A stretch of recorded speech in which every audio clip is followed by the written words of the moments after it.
आज 8वां रोज़ है कि इज़राइल ने एक अग्रेशन की और अटैक किया ईरान को, और तवातर के साथ वो अटैक्स जारी हैं।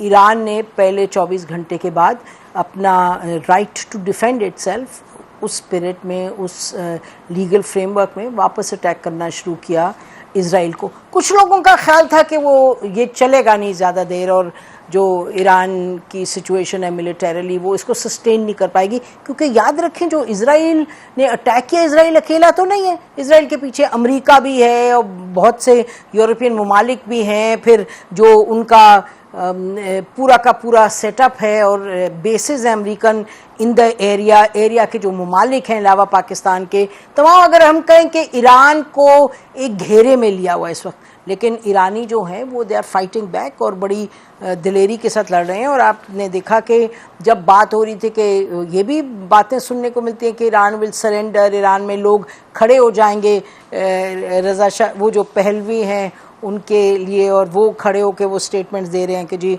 हम जो हैं आपको इज़राइल के बारे में ये देखना चाहिए कि Israel is not against the people of Iran, Israel against the regime. तो बहुत सी बातें हैं कि जी रिजीम चेंज हो जाएगा, ये हो जाएगा, वो हो जाएगा। लेकिन अब जो सूरत हाल है वो ये है कि परेशानी लाहक है पूरी दुनिया में, बिकॉज सब ये समझ रहे हैं कि क्या अगर ये जंग जारी रही तो उसका किसको फ़ायदा होगा, एंड कैन इट स्प्रेड।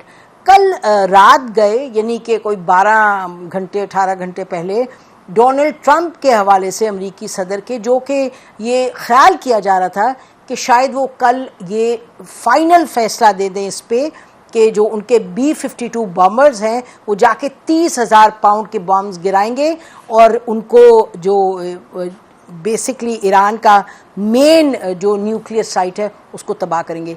लेकिन बड़ा अच्छा हुआ कि डोनाल्ड ट्रंप ने कहा कि I will give my decision with in 2 weeks, और अभी इसको हम देखते हैं। और उन्होंने ये भी कहा कि एक डिप्लोमेटिक जो है वो चांस लग रहा है कि बात आगे बढ़े। और ये याद रहे कि 48 घंटे पहले पाकिस्तान के army chief field marshal Asim Munir साहब की उनसे मीटिंग हुई, और उस मीटिंग के बारे में अब इतनी तफसीलात तो नहीं आ रही, लेकिन बड़ी क्लियरली ये बात कही जा सकती है कि इंडिया पाकिस्तान पर बात हुई और ईरान के हवाले से बात हुई। और ये यकीन से इसलिए कहा जा सकता है क्योंकि डोनाल्ड ट्रंप की स्टेटमेंट सुनिएगा जो उन्होंने दी उनके हवाले से, फील्ड मार्शल की मीटिंग के हवाले से। जी कोई गेस वर्क नहीं है, आपने सुन लिया, उन्होंने बड़ी क्लियरली कहा we have the best person to speak on these issues. We have Senator Mushaid Hussain. Welcome to the show. Mushahid साहब, अगर इजाज़त दें, जो अभी स्टेटमेंट आई है यूरोपियंस के हवाले से, नाज़रीन मीटिंग हुई है यूरोपियंस की, यानी कि फ्रांस की और यूरोपियन एलाइज की, जिसमें French foreign minister, British foreign minister, German foreign minister और EU की फॉरेन पॉलिसी की चीफ थी। इन्होंने मीटिंग की है जो ईरान के साथ, ईरान के फॉरेन मिनिस्टर के साथ। उसके बाद 4 पॉइंट्स जो उन्होंने कहा कि जी ये प्रपोजल है जिसकी बेसिस पे आगे बढ़ा जा सकता है डिप्लोमेटिकली ईरान के साथ। एक उन्होंने कहा रिजम्पशन जो है IAEA के काम की, और जो एटॉमिक एनर्जी का प्रोग्राम है इसका ईरान का। उन्होंने ये कहा कि Iran zero enrichment of uranium की तरफ मूव करे। नंबर 2 के ओवरसाइट जो है ईरान की बैलिस्टिक मिसाइल्स एक्टिविटी की भी IAEA करे। फिर तीसरा कहा कि ईरान जो फाइनेंस कर रहे प्रॉक्सी मिलिटेंट ग्रुप्स को रीजन में, उसको रोका जाए, ख़त्म किया जाए। और फ्रीइंग ऑफ हॉस्टेजेस, और कि ईरान के पास जो फॉरेन हॉस्टेजेस हैं वो उनको छोड़ा जाए। उन्होंने कहा Iran must show that it is willing to join platform for negotiations we are putting on the table. ये 4 प्रपोजल हैं। इससे पहले प्रेसिडेंट शी के मुशाहिद साहब आज जो उनकी स्टेटमेंट आई, उन्होंने कहा है कि उन्होंने भी 4 पॉइंट्स दिए प्रपोजल के रिगार्डिंग मिडल ईस्ट। एक, promoting a ceasefire and ending hostilities is an urgent priority, no conditions, बस इसको आप ख़त्म करें। Number 2, ensuring the safety of civilians is of paramount importance. तीसरा, opening dialogue and negotiation is the fundamental way forward. और चौथा के efforts by the international community to promote peace are indispensable. Over to you Mushahid साहब।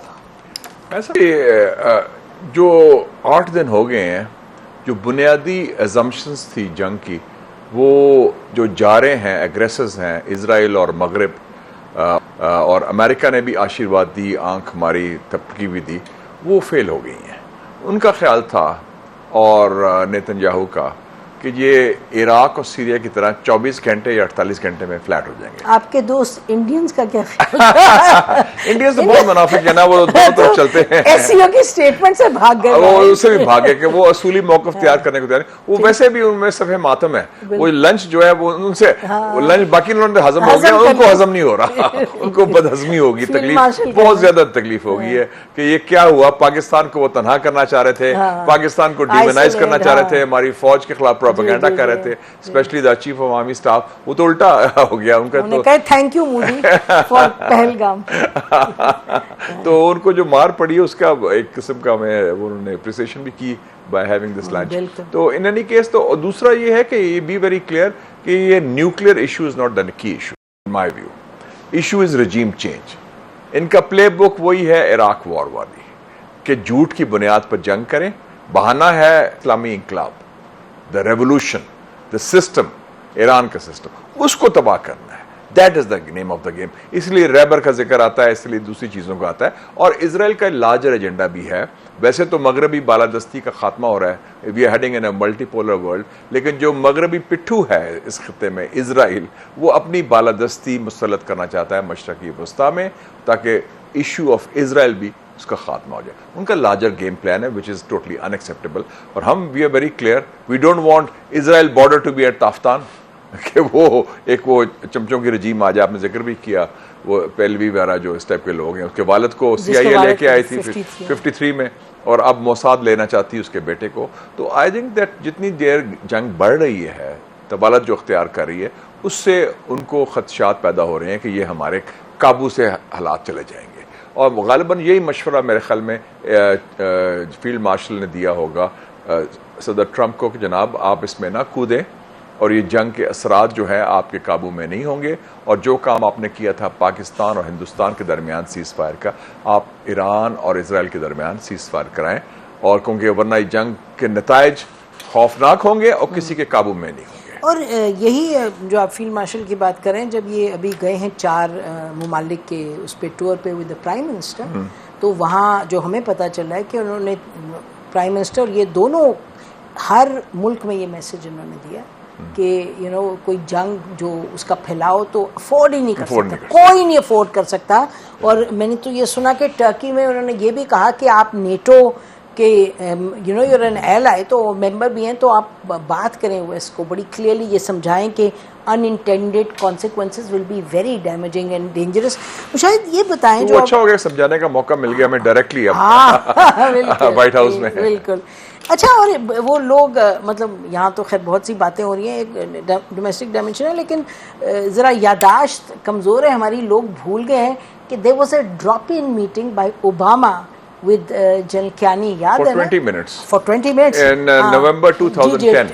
बिल्कुल। तो ये जो कहते हैं ना, अच्छा जी ये दिस इज अभी तो डिटेल थी, बड़ा क्लियर कट था। जनरल कियानी ने 14 सफ़े का एक दिया था, वो उन्होंने दिया था अफगानिस्तान, जनाब how to end the war, which we was proven right. हां, उन्होंने कहा कि आप ये जंग नहीं जीत सकते, दैट इज व्हाई आप नेगोशिएट करें और हम आपको फैसिलिटेट करेंगे। लेकिन ओबामा को मालूम था कि जंग वो हार गया, लेकिन उसमें हिम्मत नहीं थी। वो हिम्मत नहीं थी अपने जनरलों को कंट्रोल करे, पेंटागन को कंट्रोल करे और कहे कि जनाब जंग हार गए, let's get the hell out of Afghanistan. Yes, but they didn't have the guts as you said. अच्छा, आप ये बताएं कि देखें जो ईरान आपने कहा ना कि ये एक्चुअली निशाना जो है वो रिजीम है, वो शायद ये तो 1950 से अगर आप देखें, to just give a historical perspective, जो रिजीम इजराइल या अमेरिका को नहीं भाई, तो उस रिजीम को उन्होंने निकाला है।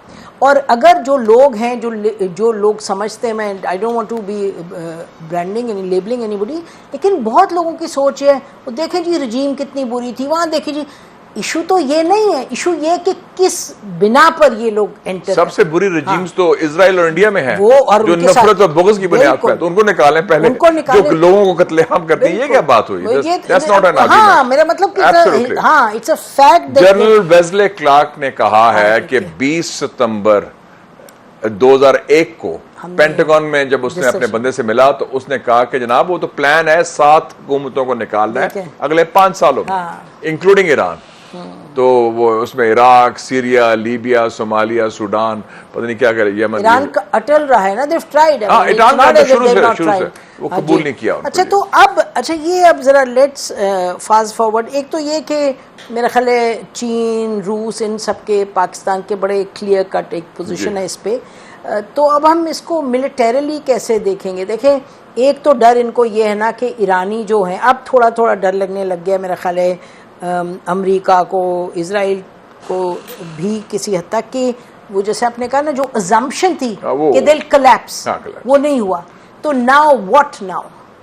देखो ना, इनको ये था ना कि पहले दिन इन्होंने एक बहुत बड़ा काम किया जो मेरे ख्याल में ईरानी सिस्टम की थोड़ी सी नाकामी है कि उनकी इंटेलिजेंस पेनिट्रेशन इतनी डीप है कि उन्होंने सारा military high command wipe out कर दिया।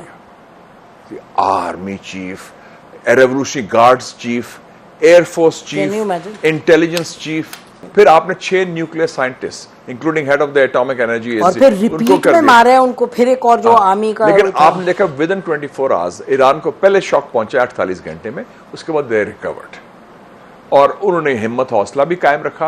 और अब ये क्लियर हो गया कि ईरान लंबी जंग के लिए तैयार है, उनकी सलाहियत भी है, उनकी हिम्मत भी है, और उनके मोरल, उनका सिस्टम में कैपेसिटी भी है। एंड दे, दूसरी बात है कि the Iranians have the capacity to hit Tel Aviv in the heart of Israel. Mossad के हेडक्वार्टर्स को मारा है, और उसने जो उनके अपार्टमेंट ब्लॉक्स हैं, जो उनकी बिल्डिंग्स हैं गवर्नमेंट के, उधर अटैक्स हो रहे हैं। बट ये मुझे बताएं कि ये बड़ी दिलचस्प बात है कि जो बयान किया जाता है और उससे जो असर होता है, तो जो आयरन डोम की बातें थी, it was like it is totally impregnable. Iron dome को तो उसने तबाह कर दिया था, हूतीज ने और हिजबुल्लाह ने। इम्प्रेग्नेबल, इनविंसिबल था। और डेविड स्लिंग जो कहते थे कि जी इतना हमने तैयार किया, ये तो ऐसी चीजें नहीं है। अगर इसे ये बुनियाद होती तो Vietnam, Laos, Cambodia, Afghanistan, Iraq में अमेरिका जंगे ना हारता। इन्होंने, लेकिन वो आप बात करें 50 साल पहले, और वियतनाम, लाओस 50 साल पहले, उस वक्त चलें आप इनकी बात मान लें कि जी टेक्नोलॉजी इतनी डेवलप होगी, बट ऑब्वियसली इतनी डेवलप नहीं हुई कि they can actually make it impregnable. मतलब देखे ना द लिमिट्स ऑफ टेक्नोलॉजी। नहीं, वो तो है ही नहीं, इम्प्रेग्नेबल तो हो ही नहीं सकती कहीं भी, हो ही नहीं सकती।